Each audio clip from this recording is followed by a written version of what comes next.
Salam dəyərli dostlar, hər birinizi xoş gördük. Ruhumuzun şəfası verilişinin növbəti buraxılışında hər birinizi salamlayıram.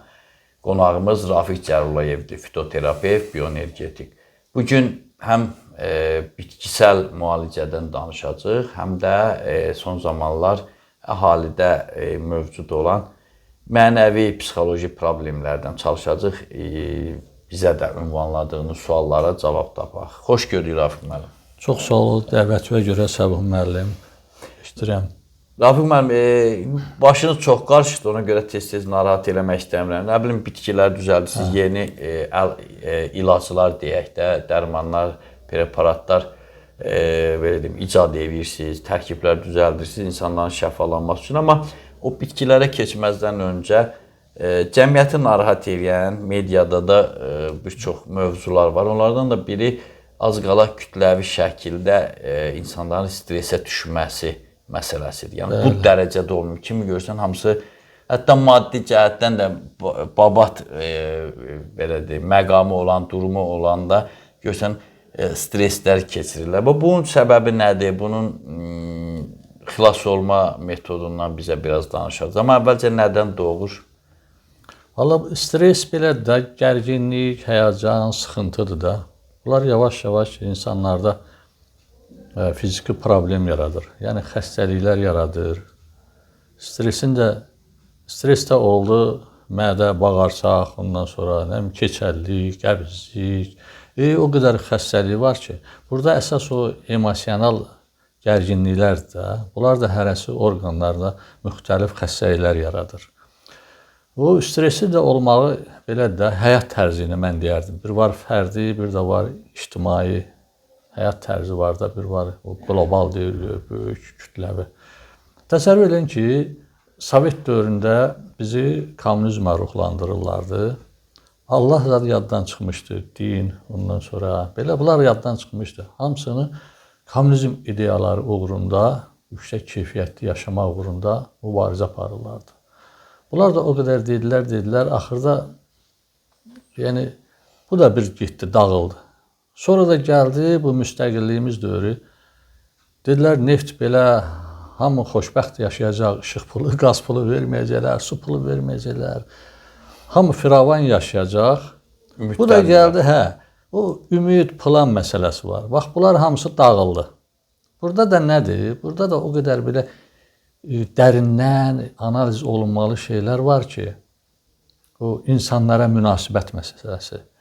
Yəni, insanın bacarığı, qabiliyyəti, intellekt, onun inkişafı, arzular, planlar, ümidlər, məqsədlər, o qədər şeylər var ki, yəni, bunlar hamısı istəyir cəmiyyət tərəfindən, yüksək vəzifəli adamlar tərəfindən, dövlət tərəfindən deyim, bunlar həyata keçməyəndə insanların o ümidi ki dağılır, kədər deyirlər ona, o kədərlənir. Bu kədər özü xərçəng xəstəliyi yaradır. Ondan sonra artrit, revmatizm xəstəliyi yaradır. Çox pis xəstəliklər yaradır. Bu belə. Hələ bunun üstünə, üzr istəyirəm, o deyirsək, Sovet dağıldı. Bunun üstünə müharibəni gəlsək, hələ onlara sıxıntılar, insanların köçü, köşkünlük, qaçqınlıq, bunların hamısı cəmiyyətə əməli başlı stresə salır. Əlbəttə, bu qaçqınlar, ondan sonra bu fərdi faciələr. Ermənistanın bu mənfur o fikirləri var, o Allaha qarşı. İndi mən bunu açım, Allaha qarşı. Sən kainətin, yerin, göyün qanun qaydası var. Necə dövlətin, ailə qanunları olanda ki, yerin, göyün də qanunu var. Bizim də özümüz bioloji sahəmiz var. Deməli, bu bioloji sahə göyün, yerin qanunları ilə, onun o bioloji sahəsi ilə uyğun gəlməyəndə burada konflikt olur, ziddiyyətlər əmələ gəlir. Bunlar da bizim fikirlərimiz, emosionalımız, davranışımız, ondan sonra hisslərimiz, duyğularımız, fəaliyyətlərimiz burada böyük rol oynayır. Burada yüksək etik qayda qanunlar var. Bunlar ki pozulur, problemlər buradan yaranır. Məsələn, elə adamlar var ki, vəzifəyə gəlirlər, məsələn, yüksək iddialarla yaşayırlar, Yəni o layiq olmadıqları şeylərlə yaşayırlar. Belə adamları məsələn gəlirlər, vəzifədə otururlar, ondan sonra adamları həm fikirlərində, həm sözləri ilə, əməlləri ilə, davranışlarından aşağı salırlar. Onları idarə eləmək üçün, çünki onları idarə eləmək, onların o iddiaları elədir ki, onlar üçün böyük əhəmiyyət kəsb edir. Və ona görə də onları başını aşağı eləmək, onları alçatmaq, təhqir eləmək, idarə eləmək onlar üçün sərfəlidir. Bu da gəlir, problemlər yaradır. Qaldı bayaq dedim o qonşularımız Ermənistan. O Allah Taala gör onları nə qədər sınadı. Heç artmırlar. Hər dəfə torpaq iddiası, ondan sonra milli təxribatlar salırlar.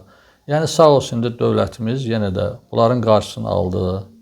Əslində heç nəyə də nail ola bilmədilər. Heç nə də nail ola bilmədilər. Yenə də məsələnin içərisində bir qurd var onların o xislətlərində. Yenə də nəsə eləmək istəyir. Zəhərlənmiş fikirlər.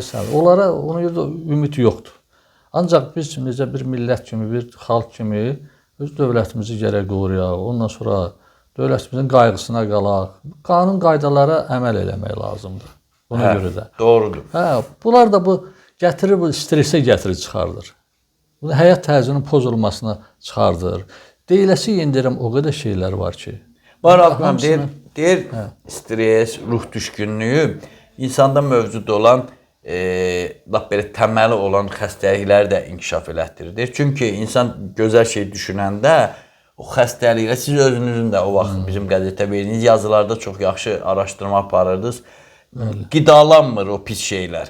Ancaq gözəl şeylər gəlir. Ən azı o olduğu kimi qalır, mənfiyə doğru getmir. Elə ki, müsbət o enerji informasiya selindən uzaqlaşdın, düşüncədən uzaqlaşdın, bir düşüncə müalicəsi edən insan kimi.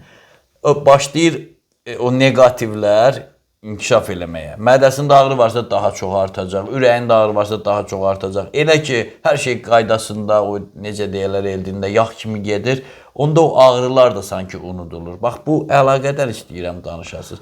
Doğru deyirsiniz ki, məsələn, kədər, qüssə, qəmli olmaq tək xərçəng yox, çox xəstəliklər yaradır, amma indi ən qorxulusunu dediniz. İstəyərdim, buna da fikrinizi deyəm. Bir söz, burada o qədər, bax, bu emosiyalar var da, insan emosiyaları, duyğuları, hissləri var. Mən əsas biyoenerji ilə də məşğul olsam, bitkilər də versəm, mən əsas müalicəm o düşüncə müalicəsi. Həmişə deyirik, elə tutmuşuq düşüncə müalicəsi. Bunun səbəbləri var. Çox adam bu başa düşmür. Sən bir qədimdə məsələn ruhi yollarla, dualarla, mən həmişə deyirəm, bitkilərlə, ondan sonra müxtəlif üsullar var da, müalicə üsulları çoxdur. Söz müalicəsi də var hətta. Söz müalicəsi, musiqi müalicəsi və yaxud da başqa müalicələr var ki, bunlarla müalicə edirlərdi. Müasir təbabət inkişaf eləyəndən sonra bunlar tamam unuduldu. Adi məsələn, ruhi müalicə çox çətindir. Dərmandan da, ondan sonra antibiotikdən də güclüdür. Amma bu adamlar onu başa düşmür. Hər adam götürə də bilmir, onu da qınamayın. O elmləri bilmir, dərk eləmə prosesi. Bunlar hamısı unudulub. İnsanlar cahilləşib. Cahillik, yəni o deməkdir ki, insanın dünya görüşü yoxdur, savad yoxdur, ondan sonra özünü təhsili yoxdur, özünü inkişaf elətdirə bilmir. Ya da ruhən tənbəlləşib, kəsə yol axtarır. Mən görmüşəm də sizə gəl deyir ki, elə 3 günə sağalın. Bax, elə Allah zaddır ki, yəni siz deyirsiniz ki, bir aya tamam keçəcək bu bitkiləri istifadə edəcəksiniz. Amma insanlar elə bir tələsir, sanki... İndi ay Sabah müəllim, indi elə şeylər var ki, sən illərlə o qarmanalını, ondan sonra kimyəvi, antibiotik bitkiləri, üzr istəyirəm, dərmanlar içirsən, bunları təmizləmək üçün bitkilər təbii ki, saflaşdırır bədəni. Bu tamam ayrı şeydir. Buna görə uzun müddət müalicə lazımdır. Həm də bir söz, biz bədəni müalicə eləməklə biz insanların ruhunu çökdürürük. Təsəvvür elə ki, içində illərlə bir kinli adam var. Yaxında, qohumda, əqrəbədə, dostda, tanışda, tanıdığımız adamlarda həmişə içəridə sənin, məsələn, ailən haqqında, sənin haqqında həmişə içəridən o xoşa gəlmən şeylər fikirləşir. Müəyyən o hisslər, emosiyalar var ki, müəyyən orqanlara təsir edir. O İbn Sina da deyir bunu. İndi elmdən də hamı TikTokda bu qədər belə şeylərdən çox danışırlar müxtəlif yollarla. Bunlar hamısı orqanlara təsir edir. Biz o orqanları müalicə eləyəndə, məsələn, Ruhsal kökü hələ qalır da yerində. O ruhsal kök dayda çökəcək gələcəkdə. Təsəvvür elə ki, onu düzəltmək istəmir ha. Halbuki o xəstəlik o blok deyirlər, yəni bizi oradan təcrid eləmək üçündür. Bizə anlatmaq istəyir ki, sənin o xəstəliyi yaradan, sənin həmin o fikirlərindir, düşüncələrindir. Onları təzim edirlər. Amma bunu eləmək istəmirlər. Bir də ki, bu indi analiz məsələsi deyirsən. Deyirlər ki, beyin çox şey eləyir, amma beynin işindən çox insanın o əsas o şuuraltı var, qəlbi daha. O qəlb hər şeyi hiss edir, duyur, beyin onu analiz edir. Qəlb hiss eləməsə o analiz hardan eləyəcək? Ötürür. Ona görə də beyin analiz yerdir, ondan sonra qəlbdəki bizim iradəmizin, enerjimizin, ondan sonra hisslərimizin yeridir. Bunlara əməl eləməklər. Bu da insanların ruhu ilə bədəni arasında bir vasitədir. Və məsələ budur. Yox, siz onsuz da zaman-zaman əziz izləyicilər, siz də nömrəsini görürsünüz Rafiq müəllim. Bax belə düşüncə müalicəsi üçün, bitkilərlə müalicə üçün hər halda diaqnozu qoyub özü hansı metodla insanı düzəltmək, sağaltmaq yolu var, onu özü bilir. Amma hər halda siz istəyərdim ki, dinləyəsiniz, baxasınız, suallarınız varsa, fikirləriniz varsa yazasınız, paylaşasınız ki, daha çox insanlar var. Bugün bizim bir nömrəli problemimiz budur. Rafiq müəllim zaman-zaman bütün çıxışlarında bədənlə ruhun, belə deyək, o münasibətlərini, düşüncəmizlə xəstəliyimizin o arasında körpünün olmasına çalışır. Çünki körpüdən bu tərəf nə qədər düzəlsən də o körpüdən əgər o müsbət düşüncə gəlməsə, o sağalmaq mümkün deyil. Müəyyən dövrdə bəlkə ağrı keçər, hətta gümrah hiss eləyərsən özünü, amma düşüncədə o oturuşmuş negativ fikir varsa, o xəstəlik tam sağala bilməz. Ona görə zaman-zaman... Üzr istəyirəm, elə şeylər var ki, bəzən biz onu, bax, o evladlarımıza, nəvələrimizə, nəsilmizə onu köçürdürük. Bu biraz çox qəliz məsələdir, efir məsələsidir.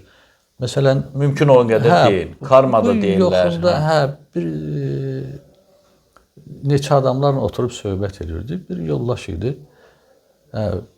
Oturduq söhbət zamanı, nəsə bir ipucu verdi də, mən də onu deyirəm ki, bəs belirdir, səndə problemlər ola bilər də.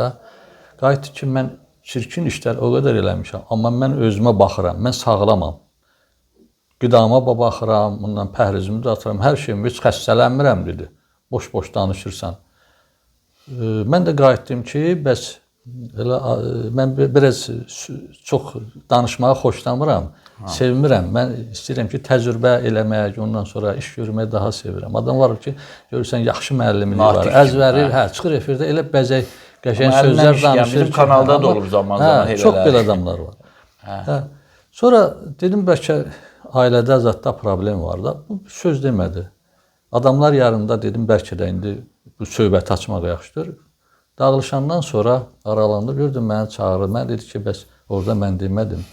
Mən üzr istəyirəm sizdən, mən sənə biraz pis çıxdı sizə, təhqir kimi dedim, eybi yoxdur, buyur sözüdür. Oysa mən öyrəşmişəm belə adamlara, müxtəlif adamlarla qarşılaşıram, təbiidir. Heç kimdə dəyişməyə dedim, çalışmıram, istəməsə. İstəyirsə, kömək eləyə bilərəm. Dedi, bilirsən, mənim yoldaşımda problem vardı, İsrailə gedirik. Ondan sonra bir oğlum xəstədir, şikəsdir. O, nəvəm deçibidir, elə çıxmasın. Dedim, bu həmən şeydə, dedim, mən dediyim şeydə, dedim. Bəs elə şeylər var ki, dedim, o qayda qanunlar var, onlara əməl eləmək lazımdır. Biz çox şey, mən bir şey deyim də sizə,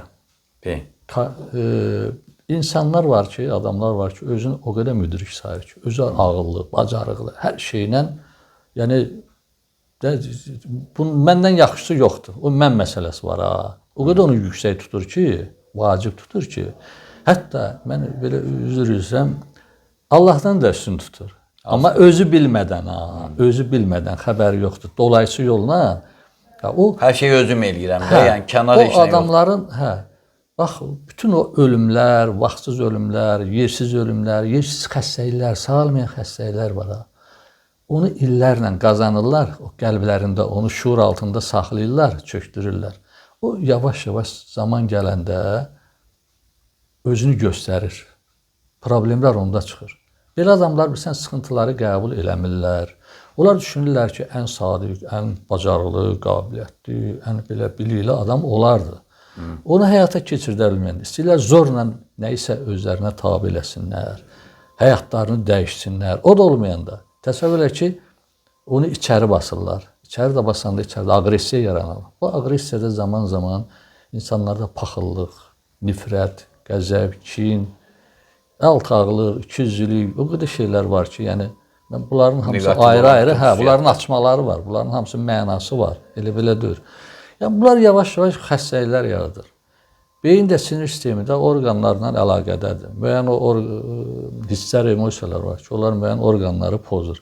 Biz onları saxlaya-saxlaya ağrı kəsicilərlə, dərmanlarla istəyirik ki, həyatımızı xoşbəxt eləyək. Çoxlu gedib psixiatra, ondan sonra başqa həkimlərə o dərmanlardan udaq. Adi depressiyini götürək. Depressiya nədir? Həyat, indi bu saat əhalinin bir 90%, 70% bəlkə də depressiya, ruh düşkünü deməkdir bu. Yəni, bunlar üçün həyat darıxdırıcıdır, maraqsızdır, mənasızdır. İstəklərinə çata bilmirlər, uzanır. Plan məsələsi var, insanların ümidi, məqsədi. Çünki illərlə onu qurursan, eləyirsən, hansısa bir naxələf adam tərəfindən, hansısa bir məmur tərəfindən, o sənin dağılandan sonra artıq səndə həyatda üzgün olursan, kədərlənirsən, bu da özü problem yaradır. Müxtəlif Allah göstərməz. Elə biz xəstəlik yaradır ki, biz o xəstəlikləri istəyirik gedək, dərman içməklə sağaldıq. Təbii ki, mən əleyhinə deyirəm bəzi həkimlər ki, dərman da içmək lazımdır, həkimə də getmək, müalicə də lazımdır. Əməliyyat elə şey var, 5 gün ot içməklə sən o eləmirsən, əməliyyat edirsən. Amma bu təbii şeylər, yəni ömürlük səni, nə qədər həyatın Allah verən can var, o səni saxlayır. Yəni ağrısız, əziyyətsiz sağala bilirsən. Məsələ bundadır. Rauf müəllim, yeri gəlmişkən, bu son 5 ildə 5 dəfədən çox bu dializ xəstələri də artıb. O nədəndir? Onda bir əlacı varmı? Məsələn, önləyici tədbir kimi. Mən öz qohum əqrabamda da görürüm. Hamı dəri altına nəsə yeridib, dializ müalicəsi alır, hərəkətsiz qalır. Halbuki baxsan heç 55 yaşı yoxdur. Bu nədən doğur? Bunun düşüncədə nəyi eləsək o bizə yaxın gəlməz? Böyrək, bu dializ deyəndə biz böyrəklər nəzərdə tuturuq. Qorxudan da yarana bilərmi o? Çox şeydən. O skleroz deyir, damarlar daralır içəridə. Metabolizmə, qan dövrəni pozulur, maddələrin mübadiləsində hamısı pozulur. Burada əsas səbəb nədir? İndi bu dializ həkimlərin işidir, sözüm onda deyir. Təzə başlayanda o zülaldır, ondan sonra o bədəndə olan azotdur, kreatin deyirik. Onlar hamısı yavaş-yavaş düzəlir. Düzəltmək olur onları müxtəlif bitkilərlə. Amma elə şeylər vaxtı keçəndən sonra artıq onlar həkimlikdir. Dializə gedirlər, neçə illərlə insan məhv olur. Böyrəklər bizim bədənimizin zəhərdən təmizləyən orqan. Həm psixi, həm mənəvi, həm fiziki cəhətdən bir orqandır, simvoldur. Bizim böyrəklərimizi ən çox böyrək xəstələri kimlərdir? Mən indi öz müşahidəmdən deyirəm. Mən də deyəcəm. Bir çox adamlar həyatda o bacarığı ilə, qabiliyyəti ilə, o inkişaf eləməklə hansı ki, onlara mane olan şeylər var. Onlarla bağlı ümid pozulduğunda. Ondan sonra o kədərlənmə bayaq dediyim. Planla bağlı yoxsa insanlarla? Hə. Bunların hamısının kökündə insan şəxsiyyəti durur da, insan durur. Yəni gələcək işlərimi görmək istəyirəm, arzularıma, məqsədimə çatmaq üçün.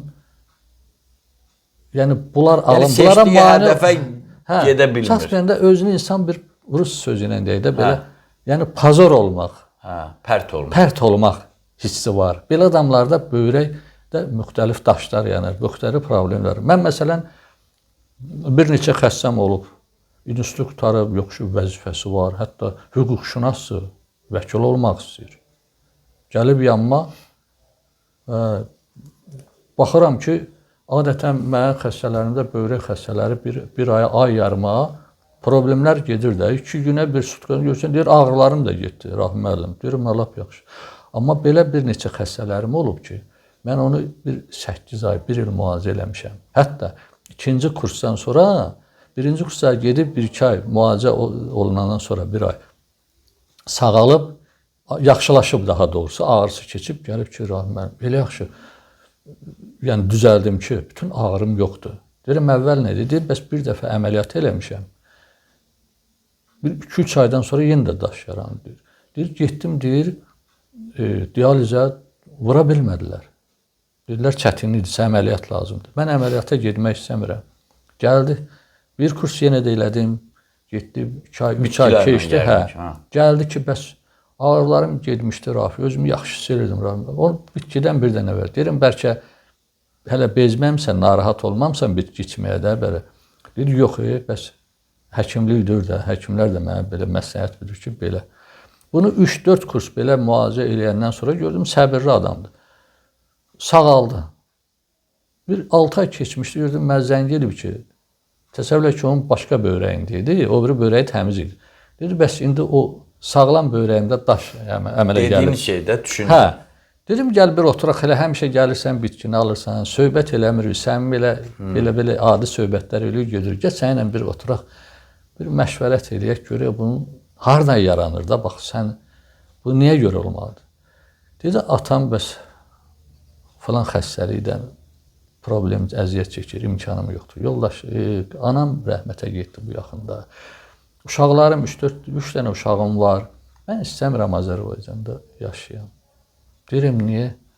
Deyir, mən üstüqtar, mən hüquqşünasam, məsələn, mən yaxşı bacarıqlı, qabiliyyətli adamam, deyir. Amma mən görürsən ki, deyir, daş daşıyıram, fəhləli edirəm, deyir.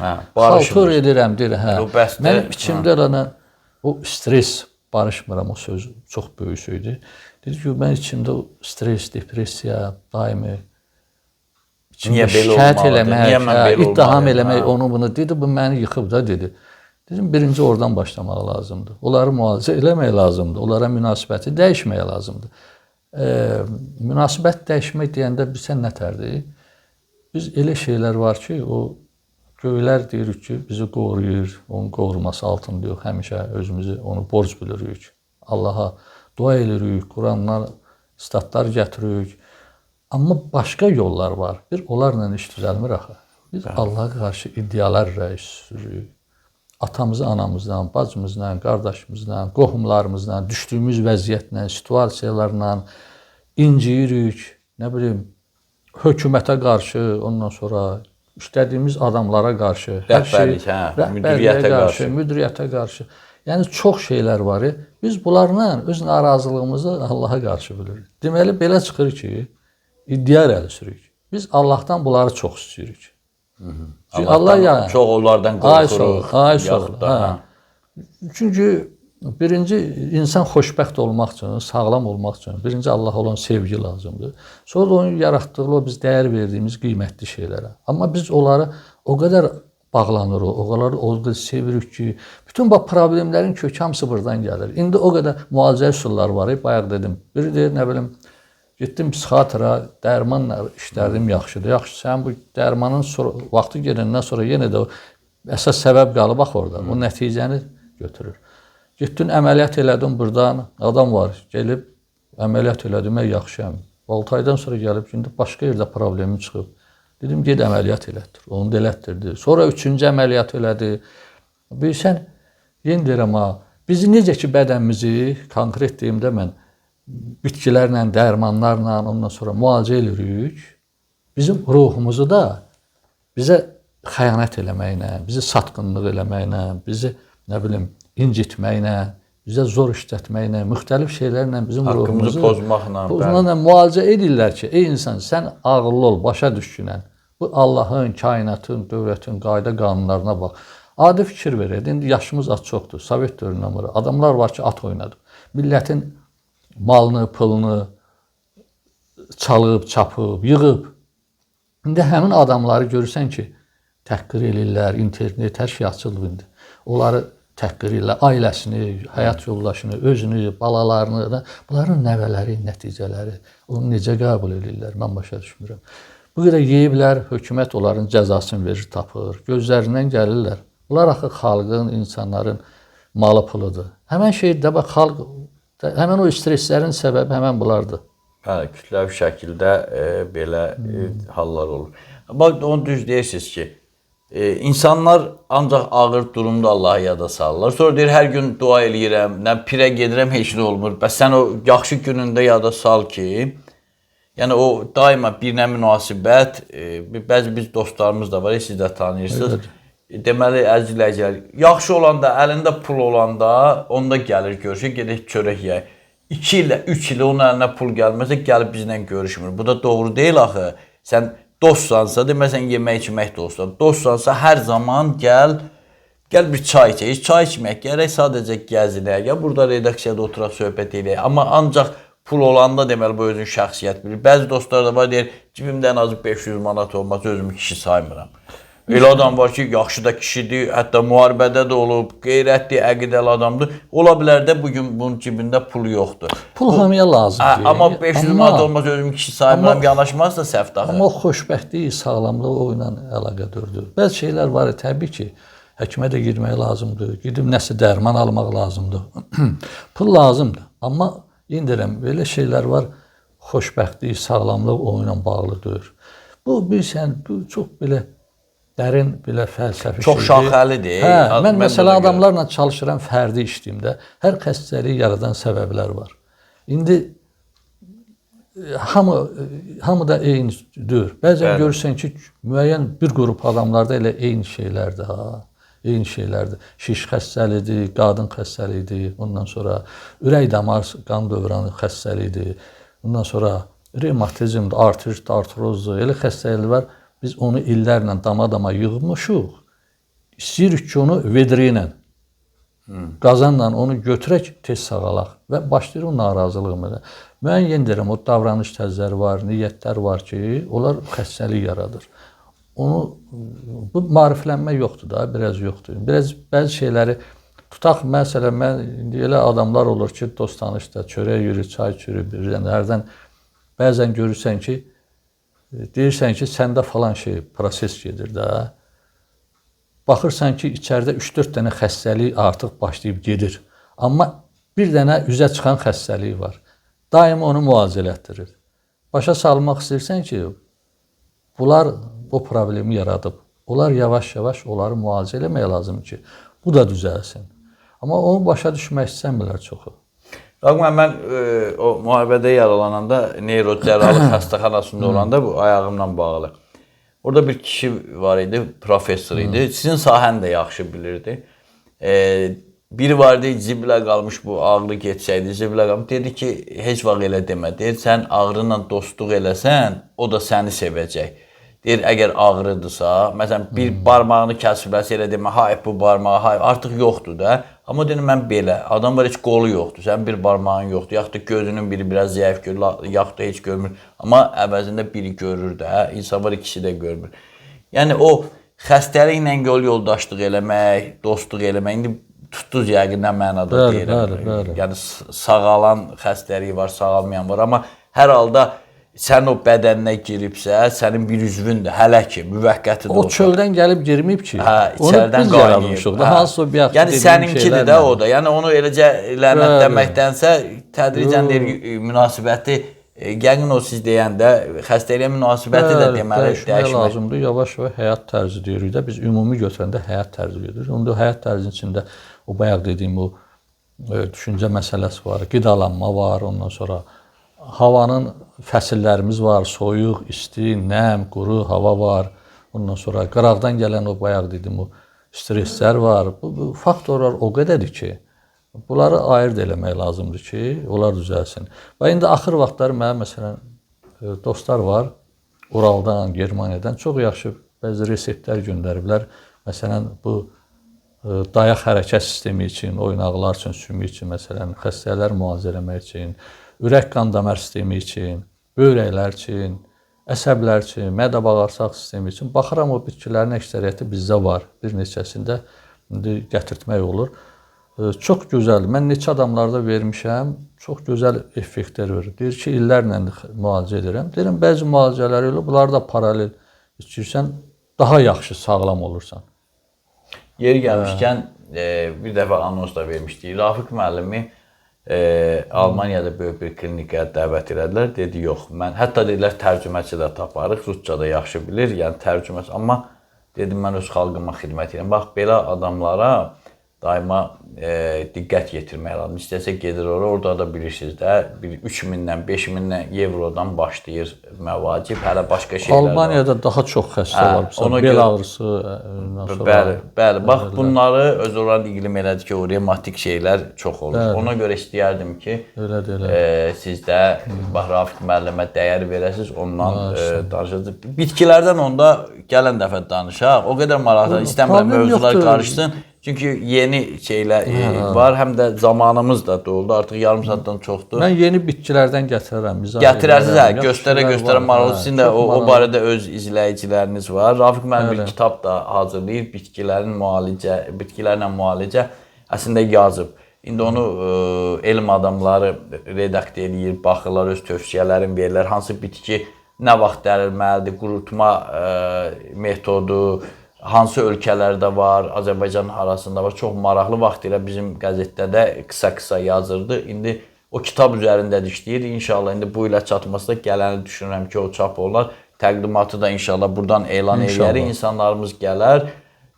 Yəni özünüzü müalicə eləmək üçündür. Bir nəfər çatmır, amma özünüz heç olmasa o mini həkim olmaq üçün, belə özünüz bəzi şeylər praktikadan keçirmək üçün düşünürəm ki, bunun sizə böyük əhəmiyyət olacaq. Yəni xidmətinizdədir Rafiq müəllim. Belə adamların qədrini bilin. Bir sözünüzü, fikrinizi də tamamlayın. Sözüm odur ki, Allah hamıya can sağlığı versin. Dövlətimizə, millətimizə can sağlığı arzu edirəm. Möhkəm olaq, yaxşı olaq. Öz qədrimizi bilək ki, nə edirik qarşımıza çıxır. Ona görə də düzgün olmaq lazımdır. Heç kimin dalıcan danışmaq lazımdır. Heç kimi ittiham eləmək lazımdır. Şikayət lazımdır. Keçmiş getdik, ondan dərs çıxartmaq lazımdır. Bundan sonra öz həyat tərzimizi çalışaq, yaxşı eləyək. Təmiz, Allaha yaxın olaq, onda hər şey də yaxşı olacaq. İnşallah. Yəni xaricdən çox şey danışmaq, demək, gülmək, danışmaq, lovğalanmaq olar. Amma əsas işdir də, o da göylərlə bağlıdır. Bəli.